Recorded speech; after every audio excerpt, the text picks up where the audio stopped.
সামনে গই বাড়ি চলে যাওয়ার পরে বিবির কাছে, বিবিকে যাওয়ার পরে বলছে, বিবি গো আজকে আমি এমন একটা গল্প তোমাকে শোনাবো, দেরি করতে চাই না, চলো আমার কাছে আগে গল্পটা শোনো। বিবি বলছে, স্বামী গো একটু থেমে যান, আপনার জন্য নাস্তার ব্যবস্থা করি, খাবারের ব্যবস্থা করে দিই, খাওয়া দাওয়ার পর আমাকে ঠান্ডা মেজাজে আস্তে আস্তে শোনাবেন। তখন জাফর রাদিয়াল্লাহু তাআলা বলছে, বিবি রে না না না, এমন সুযোগ হয়তো আর হবে না, হয়তো আমাকে চলে যেতে হতে পারে, আর গল্প শোনাতে পারবো কিনা জানি না। জাফর রাদিয়াল্লাহু তাআলা এবার বলছেন, বিবি বলছেন, ঠিক আছে শোনান আপনার গল্পটা, কি এমন গল্প শোনাতে চান, কি এমন মহামূল্যবান গল্প আপনি শোনাতে চান বলুন।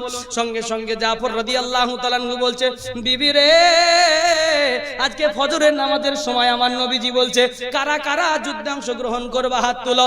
সঙ্গে সঙ্গে আমি জাফর দেরি না করে সবার আগে হাতটা তুলে দিলাম, আমার নামটা লিখিয়ে দেওয়া হলো। সঙ্গে সঙ্গে বিবি বলছে, আলহামদুলিল্লাহ।